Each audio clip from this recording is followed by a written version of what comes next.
Good morning students. Let's start our today's lesson with the same chapter. Chapter number 8, cell structure and function. So today we are going to discuss the long answer type questions of exercise F. Exercise F करेंगे जो कि long answer type questions है. So in this, the first question is make a list of differences and similarities between an animal and a plant cell. आपको differences भी बताने हैं और similarities भी बतानी है. So let's discuss the differences first.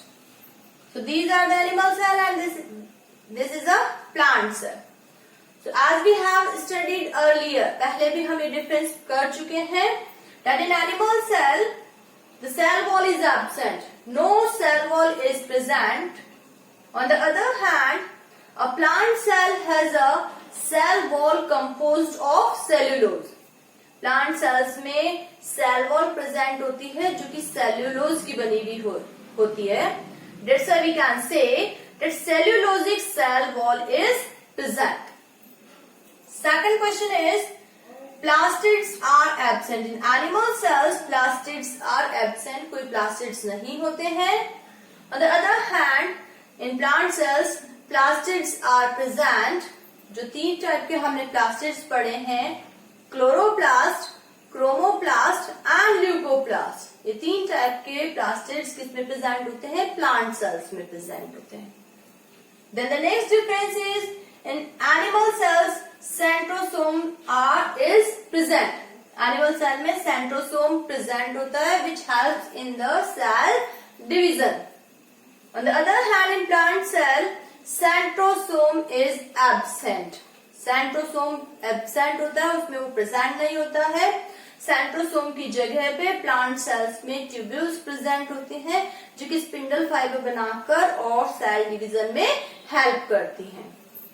Then the next difference is vacuoles are absent और very small. So in animal cells the vacuoles are absent और if they are present they are very small in size. या तो बिल्कुल absent होती है cell wall vacuoles, या फिर अगर प्रेजेंट होती है तो उनका साइज बहुत ही छोटा होता है. In plant cells 1 or 2 large vacuoles are present. अगर प्लांट सेल को देखें तो उसमें एक बड़ी या दो बड़ी बड़ी वैक्यूल्स हमें नजर आती हैं which occupy most of the space of the cell, जो कि सेल का अधिकतर जो जगह है, अंदर का जो स्पेस है, उसको कवर करती है. So we can say it has large vacuoles. Then the next is Golgi bodies present. Animal cells में गोल्गी बॉडीज प्रेजेंट होती है, but in plant cells instead of Golgi bodies dictyosomes are present. Plant cells में Golgi bodies present नहीं होती हैं, उसकी जगह उससे मिलते जुलते सेल ऑर्गेनल प्रेजेंट होते हैं जिनको हम डिक्टियोसोम्स कहते हैं. उनके फंक्शंस बिल्कुल गोल्गी बॉडीज जैसे ही होते हैं. Then the next is small in size. The animal cells are small in size. Generally जो एनिमल सेल्स होती हैं वो स्मॉल साइज की होती हैं. And plant cells they comparatively they are larger than the animal cells. Plant cells होती हैं वो कंपैरेटिवली एनिमल सेल्स से थोड़ी बड़ी होती हैं. So all these are the differences. Now we have to discuss about the similarities. Similarities क्या देखी हमने कि जो एनिमल सेल है और जो प्लांट सेल है, क्योंकि उसमें दोनों में हमने पढ़ा न्यूक्लियस प्रेजेंट होता है, उसके ऊपर सेल मेम्ब्रेन भी प्रेजेंट होती हैं, अधिकतर सारे जो सेल ऑर्गेनल्स हैं वो भी प्रेजेंट होते हैं. So we can say that these are the similarities that both animal and plant cells are eukaryotic cells. जो एक ऐसी सेल जिसमें कि वेल डिफाइंड न्यूक्लियस प्रेजेंट हो, जिसमें कि सारे सेल ऑर्गेनल्स प्रेजेंट हो, वो कैसी टाइप की सेल होती है? Eukaryotic type cell. तो we can say that the animals and plant cells are eukaryotic cells. दोनों ही क्या होती है? यूकैरियोटिक सेल्स होती हैं, जिनमें हम कह सकते हैं कि क्या प्रेजेंट होता है? They have cell membrane. Cell membrane दोनों में ही होती है. न्यूक्लियस प्रेजेंट होता है, ribosomes, mitochondria and endoplasmic reticulum ये सारे सेल ऑर्गेनल्स दोनों में ही प्रेजेंट होते हैं. So this is about the differences and similarities between the animal cell and plant cell. So we can easily write. Now let's discuss the question number 2.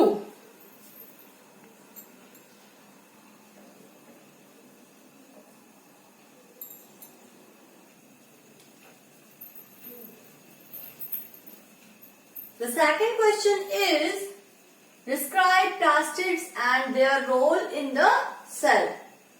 As we know that the plastids are only present in plant cells. सिर्फ किसमें present होते हैं? Plant cells में present होते हैं. So we can say plastids are the colored organelles found scattered in the cytoplasm of plant cells. हमने यहाँ पे स्पेशली मेंशन किया है कि ये सिर्फ किसमें प्रेजेंट होते हैं? प्लांट सेल्स में प्रेजेंट होते हैं. और कहाँ पाए जाते हैं? साइटोप्लाज्म में स्कैटर्ड होते हैं, उसमें फैले हुए होते हैं.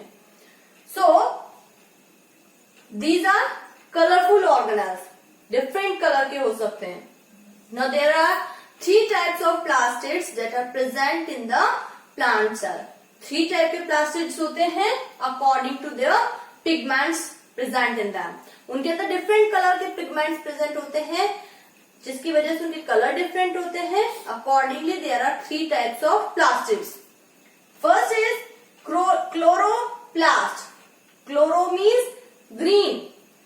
द ग्रीन कलर प्लास्टिड्स, ऐसे प्लास्टिड्स जिनका कलर ग्रीन है, जिनमें की ग्रीन कलर का पिगमेंट प्रेजेंट है, जिसकी वजह से वो ग्रीन है, they are called chloroplast. So the green colored plastids due to the presence of chlorophyll, हमने कहा कि इनमें ग्रीन कलर का पिगमेंट प्रेजेंट होता है, जिसको हम क्या कहते हैं? ग्रीन कलर के पिगमेंट को क्लोरोफिल कहते हैं. तो इसकी प्रेजेंस की वजह से वो कैसे होते हैं? ग्रीन कलर के होते हैं. And as we know that this pigment helps in the photosynthesis. ये फोटोसिंथेसिस में हेल्प करता है. So we can say these chloroplast help in photosynthesis. Now the second type of plastids are leucoplasts. Leucoplasts means the colorless plastids. Colorless plastids होते हैं generally जो भी plant के कलरलेस पार्ट्स होते हैं, जैसे रूट्स हैं, उनमें ये ल्यूकोप्लास्ट प्रेजेंट होते हैं. और इनका कोई स्पेशल ज्यादा वर्क नहीं होता है. ये क्या करते हैं? They help in the storing of food, oils and fats. Storage का मेन फंक्शन होता है. ऑयल को या फूड को या फैट्स को क्या करते हैं? स्टोर करने का काम करते हैं.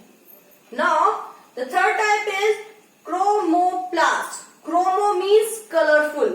क्रोमोप्लास्टिड्स विच हैव डिफरेंट कलर्स, जो कि डिफरेंट कलर के हो सकते हैं अदर देन ग्रीन. ग्रीन वाले तो हमने पढ़ लिए क्लोरोप्लास्ट. अगर ग्रीन कलर के अलावा उसमें कोई पिगमेंट प्रेजेंट है which of red color, yellow color, orange color, different color के pigment present and then they are called chromoplast. So we can say the colorful plastids which contain pigments of red, yellow, orange color. अगर different color के उसमें pigments present हैं, उसके according उनके colour भी क्या होते हैं? डिफरेंट होते हैं. And as we know colourful parts हमें अच्छे तरीके से पता है कि जो प्लांट के कलरफुल पार्ट्स हैं वो क्या हैं. जैसे फ्लावर्स हैं, फ्रूट्स हैं, जो कि डिफरेंट कलर के होते हैं. तो उनको ये कलर कौन प्रोवाइड करता है? क्रोमोप्लास्ट. उनमें क्रोमोप्लास्ट बहुत ज्यादा प्रेजेंट होता है. That's why they are of different colours. So we can say what is the role of chromoplast? That they give colour to fruits and flowers.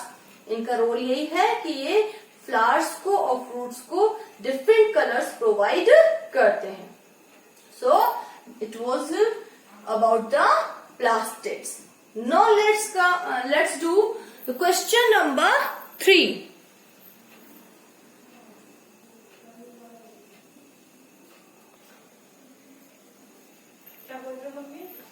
So the question number 3 is, make a neat and well labeled diagram of an animal and a plant cell. हमें NEET और well labelled diagram बनाना है animal cell का और plant cell का. So you can draw it from your book. That is given on page number 101.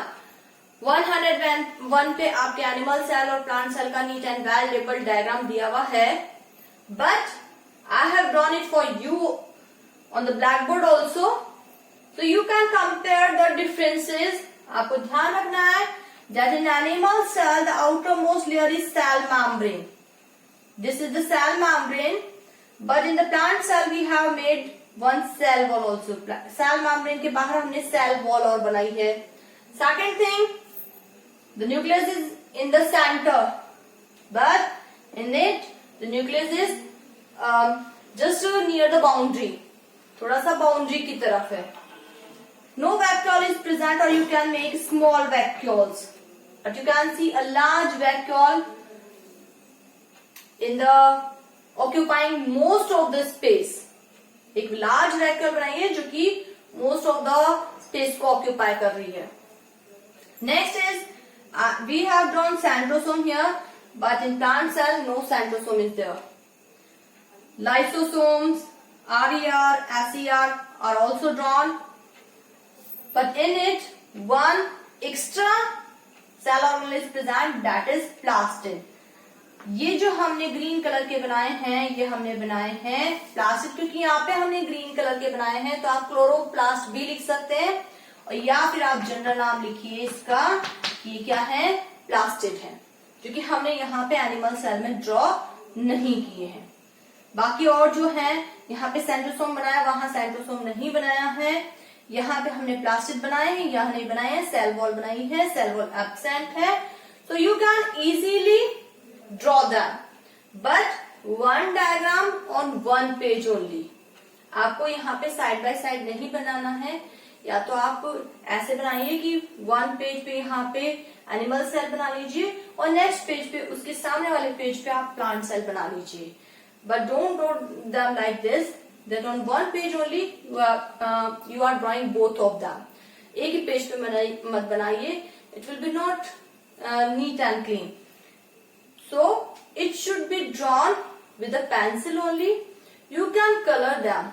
आप different cell organelles को different color जरूर कर सकते हैं, but always draw a diagram using a pencil. हमेशा डायग्राम्स को आपको पेंसिल यूज करके ही बनाना है. So it is all about the long answer type questions. So हमने exercise F पूरी कर ली है. You have to do them in your fair notebook. Okay. So that's all for the day. Thank you and have a nice day.